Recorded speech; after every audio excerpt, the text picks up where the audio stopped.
OpenAI's latest model brings native computer capabilities, allowing agents to operate computers, click through UIs, and handle tasks like emails, data entry, scoring 75% on OS World. We'll get into that, matching human professionals across 44 occupations. Command AI. You mentioned earlier on you're very confused about the naming. This might actually resolve that naming. So GPT 5.4 Pro has also been released. So it's GPT 5.4 and GPT 5.4 Pro. It brings together the best of our recent advancements in coding and agentic workflows into single frontier model.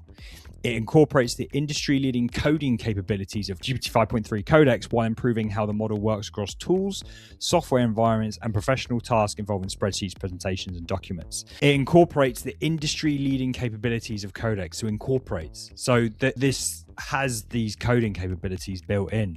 So really, if you're using 5.3 Codex, you might as well flip to 4 because they've kind of baked it into 1 million tokens context. You know what, I haven't been keeping track of GPT on its token window, but 1 million is I guess quite good, and it's our most token efficient reasoning model yet. And this is the thing about GPT, especially when you go X high, it overthinks, it thinks for too long and then gets itself all worked up. SweBench Pro, which is the one I'm interested in, this doesn't seem so high, so maybe SweBench Pro is a different thing, but you can see on its coding score, which is the thing I care about, is higher on than GPT-3 Codex. So really cool how they've focused a lot more on the technical capabilities of this tool.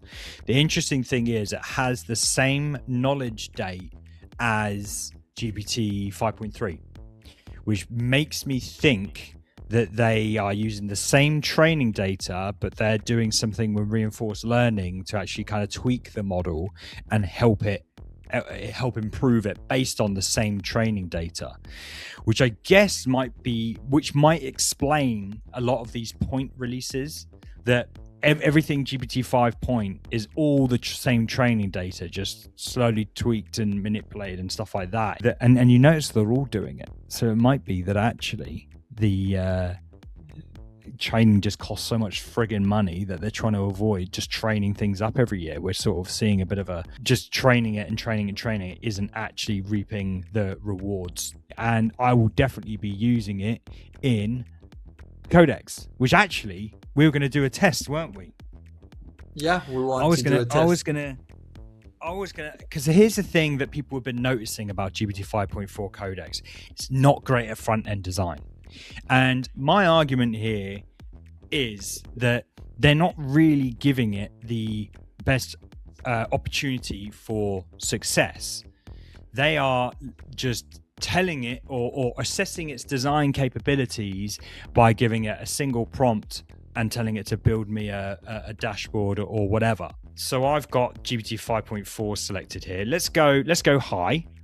And I built a Frame.io clone because I need to get my video signed off and all the rest of it. I'm going to give it a front-end design skill, because I think this is really important that we learn how to give the LLMs the task, or at least the abilities to do that. Give me an experimental, or do we go clean and cool? Do we do like modern and sleek? Yeah, but add some nice interactions and design elements. I don't think that's design though. I think we can do that, but I don't inherently think just because it's got interactions means it's design. We're focusing on the design of the app.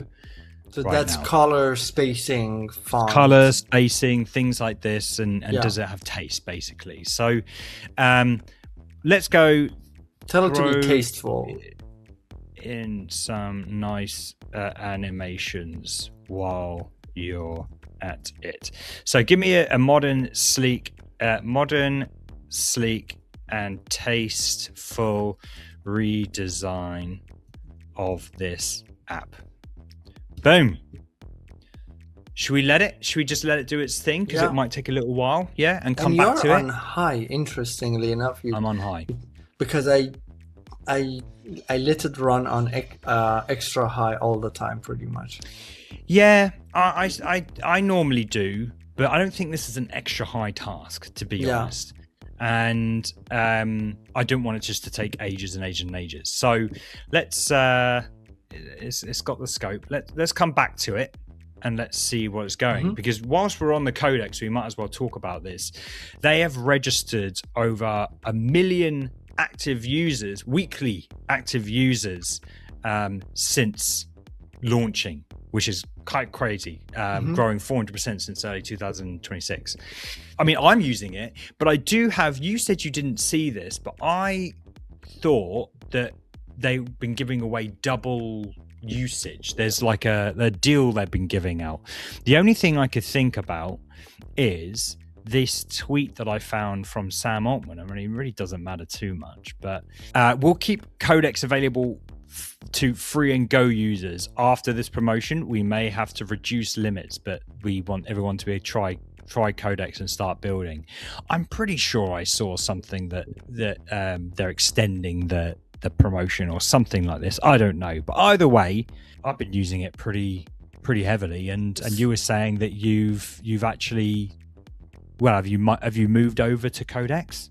Yeah, I'm using Codex app for pretty much everything because of the rates. The usage with Claude Code. I do like run Claude Code for one project at a time, because like I can barely work through one project at a time before it running out. With Codex, I cannot even get close to even like using 50%. Right now I'm at 72% of my weekly, and that's after like tons and tons of use, all on extra high, many tasks at the same time, many projects at the same time. I'm talking about like 7, 8, 10 projects at the same time.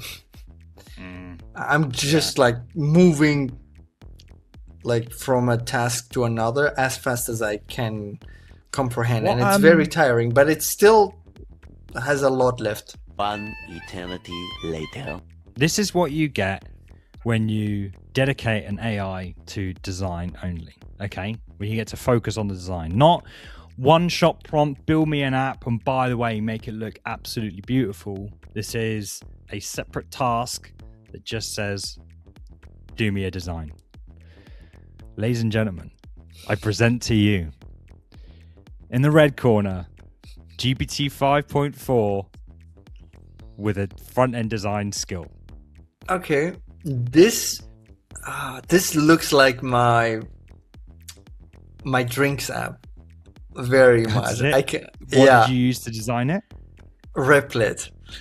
I saw this and I was like, I guess Replit uses 3.1. Yeah, so to be honest, it's nice, but it's very OpenAI looking for me. They have this tendency. That much experience. See?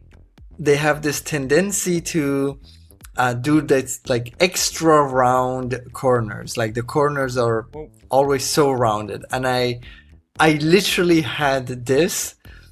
And I had a very similar design, and I told my Codex to remove the serif font, and also don't make the corners so round, and don't have like too many corners. But that aside, I think it's pretty decent. So I like it. The only thing that really bothers me, it's kind of done some weird stuff, like doubled up live session, and like there's a card within a card here within a card within a card. You know, so many. This is like card exactly hell right exactly now. But the font is quite nice. If we go into create workspace, let me log in. Oh, it has like the animations. So it's got I can create projects and things like this. Do you know what it's done though? It's really changed new project. Oh, that screwed that up. It's really changed a lot. And what I want to show you here as well is Gemini 3 design. So this is what it creates. Okay, yeah, this is a bit And- more like edgy and unique. The other one Yeah. did look like my drinks app, to be honest, a lot. Without interacting with it, I find it hard to show you. It does feel like very like blinky. Everything's like the Matrix kind of like everything Okay. blinks in. This is one of the projects I made in the app, and then this is like the upload screen. Very, very simple, but all of the effects felt very glitchy and blippy, and you can imagine all these like sounds going off. And the name of the app's Greenlit as well, by the way. Okay. So yeah. I'm going to stick with Cool. that. It's green, obviously, and there's a couple of things going back to GPT's Go. I should have said do not change the layout. Yeah. Because it really has added. You saw the difference between this is the project upload screen. Yeah. It really has changed a lot, whereas I should have said don't change anything about the product. And I was lucky in the instance of the Gemini version is that I didn't say that either. So this is, again, I think quite important. I'll be making a video about this, by the way, about putting these designs up against each other and getting the best out of them. And one of them will be build your app, but then have it potentially even do like a design review or something like that. So yeah, I'm pleasantly surprised. I don't hate this design. A lot more creative than I thought it would be. But you compare this to some of the designs that people are complaining about, and they're very much, classic AI generated kind of functional design over something that's slightly creative. This feels to me like something slightly more creative, and this is raw GPT 5.4. So yeah, this not too works. bad. This is like I wouldn't change too much except for probably the boxes within boxes. Yeah. And I mean, look at it. Look at this. Don't Yeah, you yeah. see the See? similarity? I see similarities just with but you can tell this is AI generated, I would say. Yeah, and this is from The gradients do it. Yeah, this is from some time ago, and I didn't give it any design direction. This is more about the functionality of the app. Once you So it log looks in, fine from that perspective. yeah, I will change it, but I yet to find a design skill or a library that helped me. I want something like Shatsien, but more creative. But I guess that's a part of it. Like, Why don't you if- create your own skill?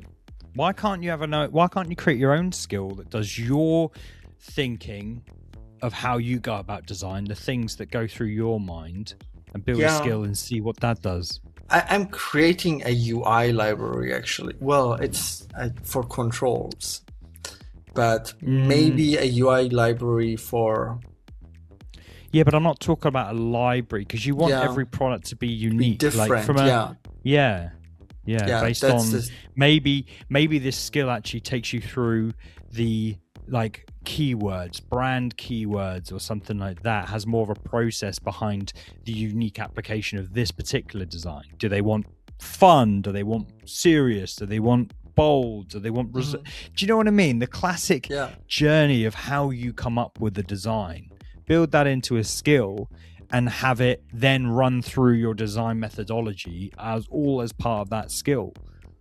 Yeah, I'm going to check also the skill directory and see if there is something like that for it. Yeah, definitely. Good place to start, and then you can edit it and, Yeah. This is part of a larger conversation on my show, Command AI, which we stream live every single week. We discuss the news and all things related to AI in the world of design and web. Catch us next week and join in the banter. Command AI.